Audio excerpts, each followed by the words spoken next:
Hello welcome back to your channel. നമ്മൾ കഴിഞ്ഞ ദിവസം ഒരു ചോക്ലേറ്റ് കേക്കിൻ്റെ വീഡിയോ ഇട്ടിട്ടുണ്ടായിരുന്നു. ബേക്കിംഗ് പൗഡറും സോഡയും ഒന്നും ചേർക്കാതെ ഓവനും ഇല്ലാതെ ഇതുപോലെ ഒരു പാത്രത്തിൽ നമ്മൾ ബേക്ക് ചെയ്തെടുക്കുന്ന ഒരു വീഡിയോ ഇട്ടിട്ടുണ്ടായിരുന്നു. കാണാത്തവരൊന്ന് കണ്ടു നോക്കണേ. ഇന്ന് അതിൻ്റെ ബാക്കി നമുക്ക് ഫ്രോസ്റ്റിങ്ങും കാര്യങ്ങളും ഒന്ന് നോക്കാം. ബിഗിനേഴ്സിനായിട്ടുള്ളതാണ്, എക്സ്പേർട്സിനുള്ളതല്ല കേട്ടോ. നമുക്ക് ആദ്യമായിട്ട് ചെയ്യാനുള്ളത് ചോക്ലേറ്റ് ഗനാഷ് ഉണ്ടാക്കിയെടുക്കുക എന്നുള്ളതാണ്. അപ്പം 1:2 എന്നുള്ള റേഷ്യോയിലാണ് ഞാനിവിടെ ഉണ്ടാക്കിയെടുക്കുന്നത്. അതായത് 1/4 കപ്പ് വിപ്പിംഗ് ക്രീമിന് നമ്മൾ അതിൻ്റെ ഇരട്ടി 1.5 കപ്പ് ചോക്ലേറ്റാണ് ഇട്ട് കൊടുക്കുന്നത്. Dark compound chocolate. ഇവിടെ ഞാൻ കപ്പ് കണക്ക് പറയുന്നത് എല്ലാവരും ഗ്രാമിൽ എടുക്കുമ്പോഴാണ് കുറച്ചും കൂടി ബെറ്റർ ആയിരിക്കുക പറയും. പക്ഷെ നമുക്ക് എല്ലാവർക്കും ഒന്നും വെയിങ് സ്കെയിലും കാര്യങ്ങളൊന്നും ഇല്ലാത്തതുകൊണ്ട് ഞാനിവിടെ കറക്റ്റ് കപ്പിലെടുത്തപ്പോഴും എനിക്ക് കറക്റ്റായിട്ടാണ് കിട്ടിയത്. 1/4 കപ്പ് വിപ്പിംഗ് ക്രീം ഇതുപോലെ ജസ്റ്റ് ഒന്ന് ചൂടാക്കുക. നന്നായി ചൂടായി വരുമ്പോൾ തീ ഓഫ് ചെയ്യുക. അതിന് ശേഷം അതിലേക്ക് 1.5 കപ്പ് ഡാർക്ക് കോമ്പൗണ്ട് ചോക്ലേറ്റ് ഇട്ടിട്ട് ഒന്ന് മിക്സ് ചെയ്ത് എടുത്തു കഴിഞ്ഞാൽ ഇതുപോലെ നന്നായിട്ട് കിട്ടും. അപ്പോൾ ആദ്യം നിങ്ങൾക്കൊരു ലൂസ് കൺസിസ്റ്റൻസി ആയിരിക്കും തോന്നുക, പക്ഷെ അത് ഒന്ന് തണുക്കുമ്പോൾ കറക്റ്റ് ആയിക്കോളും. ഇനി ഇതിലേക്ക് നല്ല ഗ്ലേസിങ് കിട്ടാനായിട്ട് ഒരു ടിപ്പ് പറഞ്ഞുതരാം.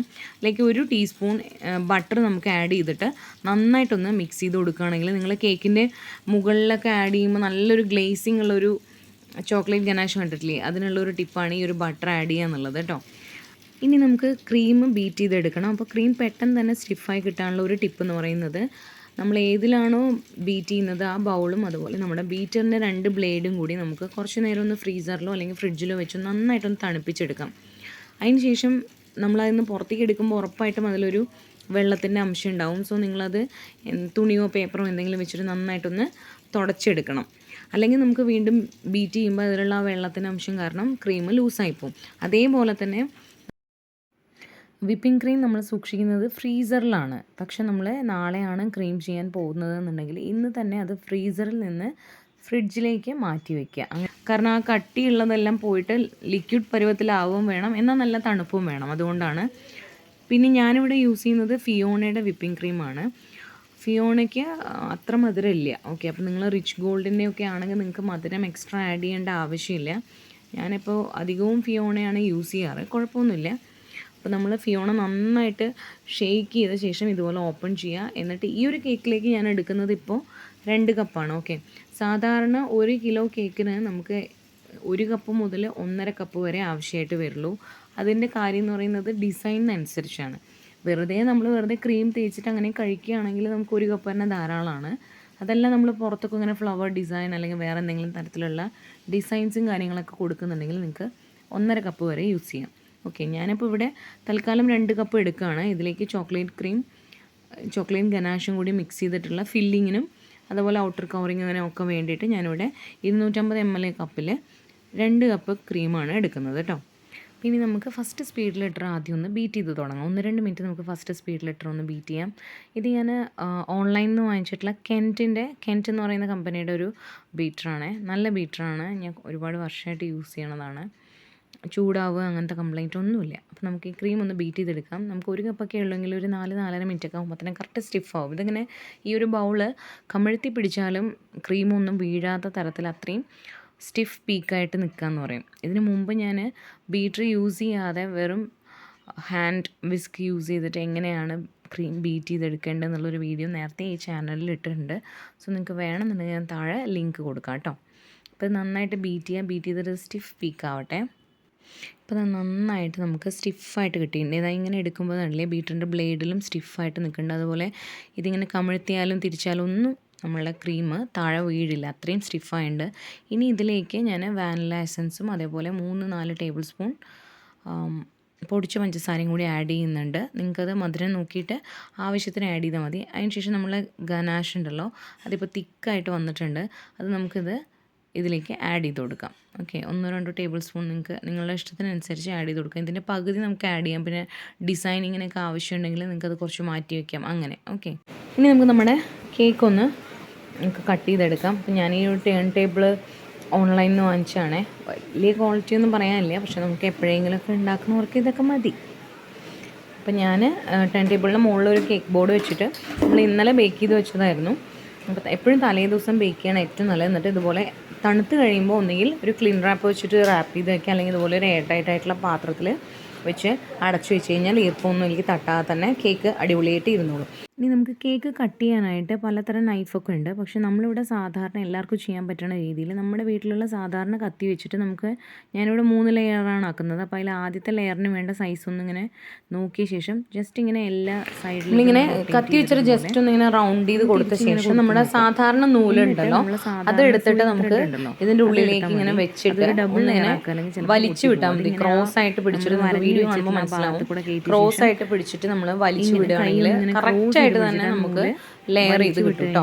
ഇങ്ങനെ ജസ്റ്റ് ഇങ്ങനെ വെക്കുക, എന്നിട്ട് 2 കൈ അങ്ങോട്ടും ഇങ്ങോട്ടും ക്രോസ് ചെയ്ത് പിടിച്ചിട്ട് ഇങ്ങനെ വലിച്ചു കൊടുക്കുമ്പോൾ അത് കറക്റ്റ് ആയിട്ട് ആ ലെയർ കട്ടായിക്കോളും. കാണാൻ പറ്റും നല്ല സോഫ്റ്റ് ആയിട്ടുള്ള സ്പഞ്ചാണ് നമുക്കുള്ളത്.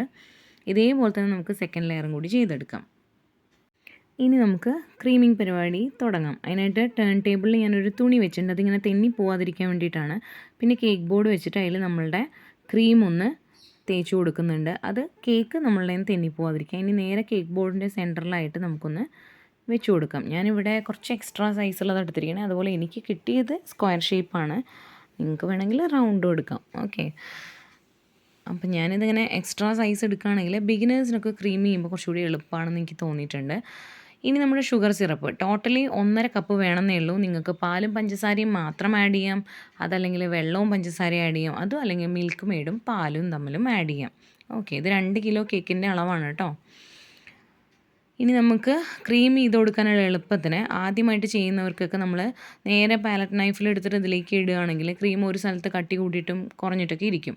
അപ്പോൾ അത് വരാതിരിക്കാൻ ഇതുപോലൊരു പൈപ്പിംഗ് ബാഗിലേക്ക് മാറ്റിയ ശേഷം ക്രീം ചെയ്യുകയാണെങ്കിൽ നമുക്ക് ഏകദേശം ഒരേ ലെവലിൽ തന്നെ ക്രീം അപ്ലൈ ചെയ്തെടുക്കാൻ പറ്റും. അപ്പോൾ നിങ്ങൾക്ക് അങ്ങനെ വേണമെങ്കിൽ ഒന്ന് ട്രൈ ചെയ്ത് നോക്കാം.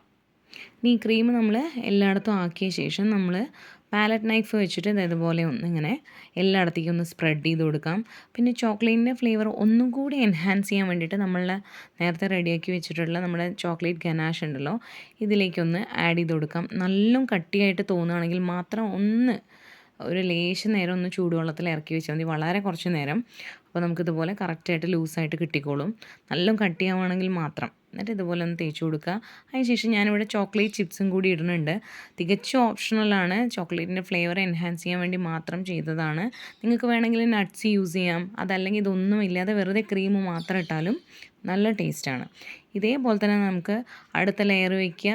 വീണ്ടും നമ്മൾ ഷുഗർ സിറപ്പ് വെച്ച് വെറ്റ് ചെയ്യുക, നമ്മുടെ ക്രീം ഇട്ട് കൊടുക്കുക. ഇത്തവണ ഞാൻ പൈപ്പിംഗ് ബാഗിലല്ലാണ്ട് നേരിട്ട് ഇട്ടിട്ടുണ്ട് പാലറ്റ് നൈഫ് യൂസ് ചെയ്തിട്ട്. എന്നിട്ട് വീണ്ടും നമ്മൾ ചോക്ലേറ്റ് സിറപ്പാക്കി കൊടുക്കുക, അതുപോലെ ചോക്ലേറ്റ് ചിപ്സും ഇട്ട് കൊടുക്കുക.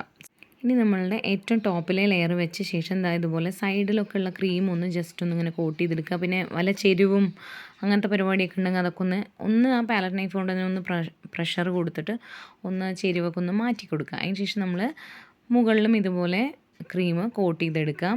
ഇത് ആദ്യമായിട്ട് ചെയ്യുമ്പോൾ കുറച്ച് ബുദ്ധിമുട്ടൊക്കെ തോന്നും. അപ്പോൾ നിങ്ങൾ ഈസി ആയിട്ടുള്ള എന്തെങ്കിലും ഡിസൈനൊക്കെ സെലക്ട് ചെയ്താൽ മതി ആദ്യമായിട്ട് ചെയ്യുന്നവരാണെങ്കിൽ. ഓക്കെ, ഞാൻ ഇതുപോലെ കുറച്ച് തിക്കായിട്ട് തന്നെ മുകളിൽ അപ്ലൈ ചെയ്ത് കൊടുത്തു. അതുപോലെ സൈഡിൽ ഫിനിഷ് ചെയ്യാൻ എന്ന് പറയുന്നത് ചിലപ്പോൾ ആദ്യമൊക്കെ ചെയ്യുന്നവർക്ക് കുറച്ച് മടിയായിരിക്കും. ഞാനിങ്ങനെ സ്പീഡിലൊന്നുമല്ല ചെയ്യണത്, ഇതേപോലെ പതുക്കെയാണ് ചെയ്തുകൊണ്ടിരിക്കണം. ഓക്കെ, ഇങ്ങനെ ചെയ്തിട്ട് നിങ്ങൾക്ക് സൈഡിൽ സ്ക്രേപ്പർ പോലത്തെ സാധനങ്ങൾ വാങ്ങിക്കാൻ കിട്ടും. ഇനി അത് വാങ്ങണമെന്നില്ല, നമ്മളുടെ മൊബൈലിനൊക്കെ നമ്മൾ സ്ക്രീൻ കാർഡ് യൂസ് ചെയ്യുമ്പോൾ ഒരു തിന്നായിട്ടുള്ളൊരു പ്ലാസ്റ്റിക് ഷീറ്റ് കിട്ടും. അതാണ് ഞാൻ കുറേ കാലം യൂസ് ചെയ്തുകൊണ്ടിരുന്നത് കേട്ടോ. ഇപ്പോൾ അത് കാണാനില്ലേ, അതുകൊണ്ടാണ് ഞാൻ ഈ പാലറ്റ് നൈഫ് വെച്ചിട്ട് കുറേ കഷ്ടപ്പെടുന്നത്. എനിക്ക് അതാണെങ്കിൽ പെട്ടെന്ന് ഇങ്ങനെ എടുക്കാൻ പറ്റും. അതല്ല നിങ്ങൾക്കൊരു പഴയ ATM കാർഡൊക്കെ ഉണ്ടെങ്കിൽ നന്നായിട്ട് കഴുകിയിട്ട് അത് യൂസ് ചെയ്യാം. സ്ക്രേപ്പറിൻ്റെ ഒന്നും ആവശ്യം ശരിക്കും ഇല്ല. അപ്പം ഇതുപോലെ നമ്മൾ ഗ്യാപ്പുള്ള ഭാഗങ്ങളിൽ നമ്മൾ കൊച്ചു കൊച്ചു പൂക്കളൊക്കെ വെച്ചിട്ട് അലങ്കരിക്കുക പറയില്ലേ, അതുപോലെ ഇവിടെ ഇങ്ങനെ ബാക്കിയുള്ള ക്രീം വെച്ചിട്ട് അതിങ്ങനെ അടച്ചു കൊടുക്കുക. എന്നിട്ട് ഇങ്ങനെ പതുക്കെ ഇങ്ങനെ തിരിച്ചു കൊടുക്കാം. അങ്ങനെ ഇതൊരു ഫിനിഷിംഗ് ആക്കി നിങ്ങൾക്ക് എടുക്കാൻ പറ്റുന്നില്ല എന്ന് തോന്നുകയാണെങ്കിൽ നിങ്ങൾ നെറ്റിൽ ഇഷ്ടം പോലെ ഡിസൈൻസ് ഉണ്ട്. നമ്മൾ ഈ ഓയിൽ ബ്രഷൊക്കെ ഉണ്ടല്ലോ, അതൊക്കെ വെച്ചിട്ട് ഇങ്ങനെ ചെയ്യണത്, അതുപോലെ സ്പോഞ്ച് വെച്ചിട്ട് ഇങ്ങനെ പ്രസ് ചെയ്ത് വിടണത്, അങ്ങനെ കുറേ ഡിസൈൻസ് ഉണ്ട്. ഫിനിഷിങ് ആവശ്യമില്ലാത്ത ഒരുപാട് ഡിസൈൻസ് അവൈലബിൾ ആണ്. ഓക്കെ, ഞാനിപ്പോൾ ഇത് ആദ്യമായിട്ട് കാണിക്കണോണ്ട് ഇങ്ങനെ കാണിക്കണമെന്നുള്ളൂ. ഞാൻ ഈ ഈ ഐസിങ് ചെയ്യുന്നതിൽ അത്ര എക്സ്പേർട്ട് അല്ല. ഓക്കെ, അപ്പം ഞാനിതാ ഈ ഒരു ഡിസൈൻ ഒന്ന് ആദ്യം ചെയ്ത് നോക്കാമെന്ന് വിചാരിച്ചിട്ട് ഈ ഒരു സ്ക്രേപ്പർ എടുത്തിട്ട് ഇങ്ങനെ വലിച്ചു കൊടുത്തു. പക്ഷേ സക്സസ് അല്ല. അപ്പം ഞാൻ വീണ്ടും മാറ്റി. ഓക്കെ, ആക്ച്വലി ഈ ഡിസൈനൊക്കെ ചെയ്യുന്ന എൻ്റെ വീഡിയോ എൻ്റെ ഇന്ന് മിസ്സായിപ്പോയി. അതുകൊണ്ട് ഇത് പ്രത്യേകിച്ചൊന്നുമില്ല. ആ ഗനാഷ് ഞാൻ എല്ലായിടത്തും സൈഡിൽ കൂടെ ഡ്രിപ്പിംഗ് കൊടുത്തിട്ടുണ്ട്, ഒരു പൈപ്പിംഗ് ബാഗിലേക്ക് ആക്കിയിട്ട്. പിന്നെ ഒരു സൈഡിൽ മാത്രം ഗനാഷ് കൊടുത്തിട്ട് 2 സൈഡും സിൽവർ ബോൾസും അതേപോലെ തന്നെ ചോക്ലേറ്റ് ഞാനിങ്ങനെ വെച്ച് കൊടുത്തിട്ടുണ്ട്. നടുവിൽ വെച്ചിരിക്കുന്ന വൈറ്റ് മിൽക്കി ബാറാണ്. ബാക്കി ഞാനത് ഉണ്ടാക്കിയതാണ്. നിങ്ങൾക്കത് നെറ്റിൽ നോക്കിക്കഴിഞ്ഞാൽ കാണാൻ പറ്റും. വേണമെങ്കിൽ ഞാൻ പിന്നീട് ഒരു ദിവസം കാണിച്ചു തരാം. അതുപോലെ ആ ഫ്ലവറും വിപ്പിംഗ് ക്രീം കൊണ്ട് വരച്ചു. അപ്പോൾ ഡിസൈനൊക്കെ നിങ്ങളുടെ ഇഷ്ടത്തിന് ചെയ്യാം. നിങ്ങൾക്ക് ഇഷ്ടപ്പെട്ടു എന്ന് വിചാരിക്കുന്നു. സോ നിങ്ങൾക്ക് ഈ വീഡിയോ യൂസ്ഫുൾ ആയെന്ന് തോന്നുകയാണെങ്കിൽ ഒന്ന് കൂടെ നിൽക്കണേ. അതുപോലെ നിങ്ങളുടെ കമൻറ്റ്സ് താഴെ അറിയിക്കാൻ മറക്കരുത്. താങ്ക്